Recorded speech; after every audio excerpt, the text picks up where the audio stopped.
የኢትዮጵያ ቴሌቪዥን የስፖርት ዘገባ የክብር አጋራችን ሲንቄ ባንክ ነው። ከልብ እናመሰግናለን። እንደምን አመሻችሁ ክቡራን ተመልካቾቻችን። ለቲቪ 57 ለምሽቱ ያዘጋጀንላችሁ ስፖርታዊ ዜናዎቻችን ተሻገርን። አብርሃም ተስፋዬ ነኝ። አብራችሁን ቆዩ። የኢትዮጵያ ብሔራዊ ቡድን አሰልጣኝ መሳይ ተፈሪ በዓለም ዋንጫ ማጣሪያ እንደ ተጋጣሚያቸው ሆነው መቅረባቸውን ተናገሩ። የኢትዮጵያ እግር ኳስ ፌዴሬሽን ዋና ጸሐፊ የሆኑት ባህሩ ጥላሁን በበኩላቸው ሀገሪቷ በቀጣይ የምታደርጋቸውን የዓለም ዋንጫ የማጣሪያ ጨዋታዎች በሀገሯ የማከናወን እድሏ እየሰፋ ስለመምጣቱ ይፋ ተደርጓል። የኢትዮጵያ ብሔራዊ ቡድን የተመለከተ ጋዜጣዊ መግለጫ በዛሬው ዕለት ሰጥቷል። ጉዳዩን የተካተለው ባልደረባችን አንተነህ ሲሳይ ተጨማሪ ዘገባ አሰናድቷል። በ2026 የዓለም ዋንጫ ማጣሪያ እየተሳተፈ የሚገኘው የኢትዮጵያ ብሔራዊ ቡድን ባለፉት ቀናት በሞሮኮ ባደረገው የምድቡ 5ኛና 6ኛ ጨዋታዎች በግብጽ ተሸንፎ ጅቡቲን ማሸነፉም ይታወሳል። የኢትዮጵያ እግር ኳስ ፌዴሬሽን የብሔራዊ ቡድኑን የሞሮኮ ቆይታና ሌሎች ጉዳዮችን በተመለከተ መግለጫ ሰጥቷል። የዋሊያዎቹ አሰልጣኝ መሳይ ተፈሪም ምንም እንኳን በግብጽ ብንሸንፍም ከተጋጣሚያችን ጥንካሬ አንጻር በታክቲክ አማራጮችን ለመተግበር ሞክረናል ብለዋል። 2-3 አማራጮችን ለመጠቀም ነው ጥረት ያደረግነው። 2-3 አማራጭ ለመጠቀም አንድ አማራጭ ብቻ አይደለም ለመጠቀም አስበን ወደ ሜዳ የገባ ነው። አንደኛው በዚህ በእነሱ በግራ በኩል የነበረው ትሬዝጌት ነው። የአታክ ሲያደርግ ጥሩ ነው፣ ሲከላከል ዊክ ስለነበር እሱን ሳይድ ነው መርጠን በአማኑኤልም እንደዚሁም ያው እኛን ሲገጥሙን ብዙ ጊዜ ወደ መሀል ሜዳ ፕሬስ አድርገው ለመጫወት ይሞክራሉ። አብዛኛውን ጊዜ በአጫጭር ቅብብሎች ስለምንሄድ ያን ደግሞ ሰብረን ለመውጣት 2-3 አማራጮችን እንጠቀማለን። ያን ለማድረግ ነው ከሚከተሉት የጨዋታ መንገድ በተጨማሪም ከግብጽ ጨዋታ በፊት የተጫዋቾቻቸው ስነልቦና ላይ ስራዎችን ሰርተው እንደነበር የተናገሩት አሰልጣኙም ተለዋዋጭ በሆነ መንገድ ሜዳ ላይ እንደሚገጥማቸው ቡድን ሆነው ለመቅረብ መሞከራቸውንም ተናግረዋል። መጀመሪያ ከ2-0 ያሸነፍናቸውን ጌሞች ለማሳየት ሞክረናል። በተለያየ መልኩ ጋፖች ቢኖሩም በቡድን በጋራ ሰርተን ነገሮችን ማጥበብ እንችላለን። ከዚህ በፊት የነበሩትን ግብጽ ላይ የነበረውን ጌሞችንም አንስተን እነሱን ልጆችን በስነልቦና ደረጃ ለማብቃት የተለያዩ ስራዎች ከመጀመሪያም ጀምሮ ሙከራዎችን አድርገናል። ጌሞች አዲስ አበባ ላይ ቢሆን ከዚህ የተሻለ ነገር ቻሌንጆቹ ጥሩ ናቸው። አንዳንዴ እኔ ከሜዳ ውጪ አሁን የምናደርጋቸው ነገሮች የሜዳ የሚለውን ነገር በተወሰነ መልኩ እየረሳው እየመጣው ነው። ኦንሊ በቃ ሜዳ ላይ ባለው ነገር እንደዚህ እንዴት አድርገን ማሸነፍ እንችላለን የሚለው ላይ ነገር ላይ ነው። ቢሆን ግን ደግሞ የሜዳ አድቫንቴጅ ብናደርግ ከዚህ የተሻለ ነገር ማድረግ እንችላለን። በማጣሪያው ምድብ 1 ላይ የሚገኘው የኢትዮጵያ ብሔራዊ ቡድን ካስመዘገበው ደካማ ውጤት ባሻገር ተጫዋቾች ከጨዋታ በፊትና በኋላ ማህበራዊ ሚዲያ ላይ ለተሰነዘረባቸው ትችት ምላሽ የሰጡበት መንገድ በራሱ ተገቢ እንዳልሆነም ተገልጿል። በዛ ደረጃ ሴሌብሬት ማድረግ ነበረባቸው የሚለውን እኛም እንቀበለው አይደለም። ኢቭን ከተጫዋቾቹም ጋር ለማውራት ሞክሬያለሁ። ከተወሰኑት ጋር ባላረገው ጥሩ ነበር ያሉኝ ተጫዋቾች አሉ። ቱ ቢ ፍራንክ ይሄ እውነታው ነው።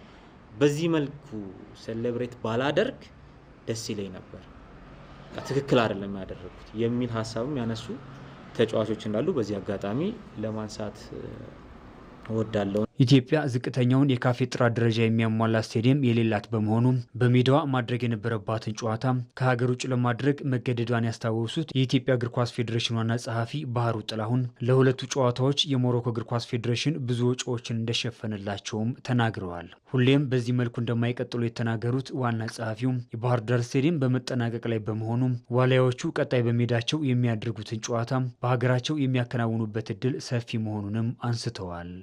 ባህር ዳር ስቴዲየም በቶሎ ሊጠናቀቅ የሚችልበት ሂደት እንዳለ ከካፍ ካመጣነው ባለሙያ ጋር ካገኘነው ፊድባክም እንደዚሁም ደግሞ የኛም ባለሙያ ቦታው ድረስ ሄዶ ከተመለከተውና የካፍና የፊፋን ስታንዳርድ ተከትሎ ከመሰራቱ አንጻር የተሻለ ምልከታ አግኝተናል። ስለዚህ ምናልባትም በቀጣይ የምናደርጋቸውን ሆም ጨዋታዎች በደጋፊያችን በሀገራችን እናደርጋለን የሚል እምነት አለ። ያ በርካታ አድቫንቴጆች ይኖሩታል። በሌላ በኩል ደግሞ ብሔራዊ ቡድኑን ለማጠናከር ሌሎች ሀገራት የሚሄዱበትን መንገድ በመከተል ትውልደ ኢትዮጵያውያን ተጫዋቾች ለኢትዮጵያ እንዲጫወቱ ለማድረግ ከመንግስትና ከዓለም አቀፉ እግር ኳስ ፌዴሬሽኖች ማህበር ፊፋ ጋር እየተሰራ መሆኑንም አሳውቀዋል። ከትውልደ ኢትዮጵያውያን ጋር ተያይዞ ያለው እኛ ስራዎችን እየሰራን ነው። ኢሚዲየትሊ ከሚመለከተው አካል ማግኘት የሚገባንን ምላሽ እንዳገኘን እኛ የጀመርነው ነገር ማስቀጠል ነው። በዛ ሂደት ውስጥ መቼ ላይ ይጠናቀቃል? እኛ በተቻለ መጠን በቶሎ እንዲጠናቀቅልን እንፈልጋለን። ካደረጋቸው 6 ጨዋታዎች አንዱን ብቻ ያሸነፈው የኢትዮጵያ ብሔራዊ ቡድን በ6 ነጥብ 4ኛ ደረጃ ላይ ተቀምጧል። እዚህ ጉዳይ ላይ እንቆያለን። ክቡራን ተመልካቾቻችን በኢትዮጵያ እግር ኳስ ላይ የሚስተዋሉ ብልሹ አሰራሮች ለእግር ኳሱ ውድቀት ምክንያት መሆናቸውን ባለሙያዎች ተናግረዋል።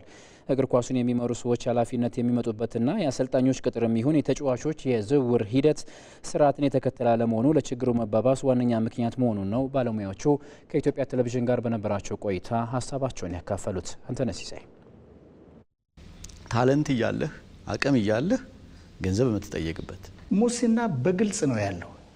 የአንድ የፌዴሬሽን አመራር ለጠቅላላ ጉባኤ አባላት ጋር ቱታና ማሊያ ስለሰጠ የሚመረጥበት የማይመረጥበት መሆን የለበት። ለኢትዮጵያ እግር ኳስ ማሽቆልቆልም ሆነ እንደ ኤሊ ማዝገም ከእስከ የሚባሉ በርካታ ዘርፈ ብዙ ችግሮች ቢኖሩም ዋነኛው ግን ይሄኛው ጉዳይ መሆኑን ባለሙያዎች ይገልጻሉ። እግር ኳሳዊ ሙስና ወይንም ደግሞ ብልሹ አሰራር በዘመድ አዝማድ እንደ ዲስ ዴይስ እኮ የካቢኔ ልጅ ካልሆንኩ የባለ ሀብት ልጅ ካልሆንኩ እኮ የክለብ አንደር 17 አንደር 15 መግባት እኮ በጣም ፈተና የሆነበት ዘመን እኮ ነው። ባይዘው ብልሹ አሰራር ነው በጠቅላላ የእግር ኳስን እድገት ወደ ኋላ እያደረገ ያለው። ለምሳሌ ያክል ከክለብ አደረጃጀት ጀምሮ አሁን በክለቦች ውስጥ ቦርድ አለ፣ የሚመራ ቦርድ። ይህ የሚመራ ቦርድ እንዴት እንደተዋቀረ ራሱ አይገባንም። ለተበላሸ አሰራር የሚመጣ አመራርን የተስተካከለ ስራ ብሎ መጠበቅ ትንሽ ከባድ ይመስለኛልና ከዛም የሚጀምር ነው ብዬ ነው የማስበውና ብልሹ አሰራሮች በአንድም ሆነ በቀጥታም ሆነ በተዘዋዋሪ እግር ኳስን እየጎዱት ነው የሚለው ላይ ምንም የምስማማበት ነው። ላይ ደግሞ ስለ ምርጫዎች ስታወራ ደግሞ ስለ ፌዴሬሽንን ስለ መምራት ሊሆን ይችላል፣ ክለብን ስለ መምራት ሊሆን ይችላል፣ ተጫዋች ስለ ማዘዋወር ሊሆን ይችላል፣ አሰልጣኝ ስለ መቅጠር ሊሆን ይችላል እና ብዙ ነገሮች በጣም አኔቲካል ናቸው። አሸናፊ ብሔራዊ ቡድን እንዴት እንገንባ በሚል የኢትዮጵያ ብሮድካስቲንግ ኮርፖሬሽን ሰሞኑን በተከታታይ ቀናት እያካሄደ በሚገኘው ውይይት ማህበረሰቡን ጨምሮ የዘርፉ ምሁራን እየተሳተፉበትም ይገኛሉ። የኢትዮጵያ እግር ኳስ እየተሰራበትና እየሄደበት ያለው ሀዲድ ዓለም ከሚጓዝበት የሚቃረን መሆኑን የሚያነሱት ባለሙያዎቹም በዋናነት ከአመራር ጀምሮ በእግር ኳሱ ዙሪያ ያሉ ባለሙያዎች የሚመረጡበት ሁኔታም በደፈናው ከስርዓት ውጭ ነው ይላሉ። ገንዘብ ነገር ከገባበት አጓጉል ባህሪያቶች ከገቡበት ተጫዋች ስሜቱ ይጎዳል፣ አሰልጣኝ ስሜቱ ይጎዳል፣ አመራር ስሜቱ ይጎዳል። ስለዚህ በገንዘብ ያመጣውን ተጫዋች እንዴት ነው የምታሰለጥነው? እንዴት ነው የምትቀይረው? እንዴት ነው ቤስት የምታደርገው? ቤንች የምታደርገው? በገንዘብ ያስገባውን አሰልጣኝ እንዴት ነው የምታርመው? እንዴት ነው የምትገጽሰው? እንዴት ነው የምታግዘው? በገንዘብ የመጣስ አመራር እንዴት ነው የሚመራህ? እንዴት ነው የምትሰማው? እና እርስ በርሱ በዜሮ እንደማባዛት ሁሉ ነገር የኮሚቴዎች አወቃቀር በራሱ ሊፈተሽ ይገባል። ኮሚቴዎች እንዴት ነው ኮሚቴ የሚዋቀረው? እግር ኳስን የሚመሩ አካላት በምን አይነት መልኩ በምን ምዘና ነው እዛ የሚዋቀሩት? ይህም ራሱን የቻለ ትልቅ መፍትሄ የሚፈልግ ነው እና ወደ ስፖርቱ እየመጣ ያለው ሰው ምን አይነት ነው? ስፖርቱ ምን አይነት ሰዎችን እየሳበ ነው ምናምን የሚለውን ከብተን ካወራን በጣም ጸያፍ ነገሮችን ልናገኝ እንችላለን። ተጫዋቾች ከሌላ ቦታ ወደ አንድ ክለብ የሚመጡት በምን አይነት መንገድ ነው? መስፈርቱ ምንድን ነው? ሳይንሳዊ ነው ወይ? ፌዴሬሽኑ ይሄን ጉዳይ ይከታተላል ወይ? ሰው የፈለገውን በቃ ነገር እያደረገ ሳይንሳዊ ስራን ሊያስኬድ አይቻልም።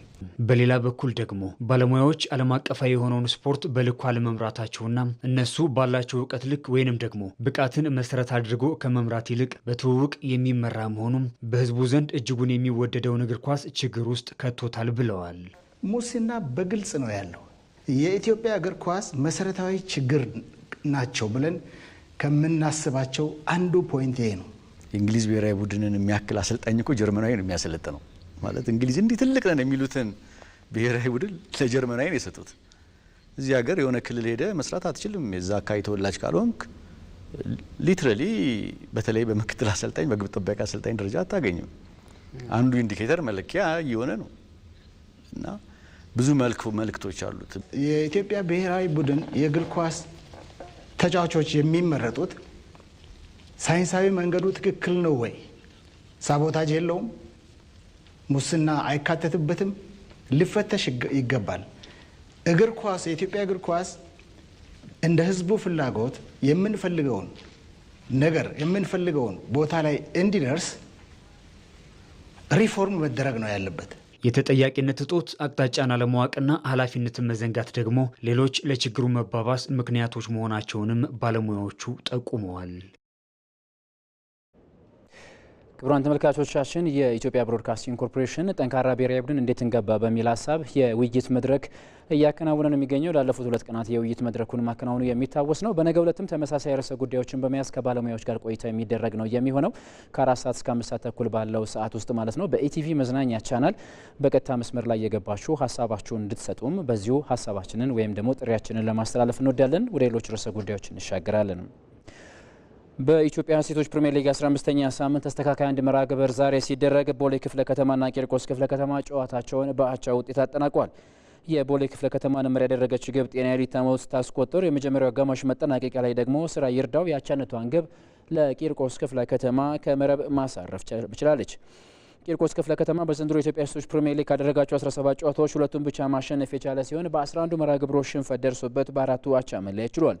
ከውጤቱ በኋላ ቦሌ ክፍለ ከተማ በ14 ነጥቦች 12ኛ ደረጃ ላይ ሲገኝ ቂርቆስ ክፍለ ከተማ በበኩሉ በ10 ነጥቦች 13ኛ ደረጃ ላይ ተቀምጦ ይገኛል። የኢትዮጵያ ሴቶች ፕሪሚየር ሊግ 19ኛ ሳምንት መርሃ ግብሮችም በነገው ዕለት ቀጥሎ የሚደረጉ ይሆናል። ከውጭ በስፔን ላሊጋ ተስተካካይ ጨዋታ ዛሬ ምሽት ባርሴሎና ከኦሳሱና የሚገናኙበት መርሃ ግብር ይጠበቃል። ምሽት 5 ሰዓት በሚጀምረው ጨዋታ ባርሴሎና ራፊናና ሮናልድ አራውን የማይጠቀም እንደሆነም አሳውቋል። ተጫዋቾቹ ሀገራቸውን ወክለው በዓለም ዋንጫ ማጣሪያ ጨዋታ መካፈላቸውና ረዥም ርቀት በመጓዛቸው ማገገም ስላለባቸው እረፍት እንደተሰጣቸው ነው አሰልጣኝ ሃንሲ ዲተር ፍሊክ የተናገሩት። የካቲት 29 ሊደረግ መርሃ ግብር የወጣለት ይህ ጨዋታ በዕለቱ የካታላኑ ቡድን የሕክምና ባለሙያ ሕይወታቸው በማለፉ ጨዋታው መራዘሙ የሚታወስ ነው።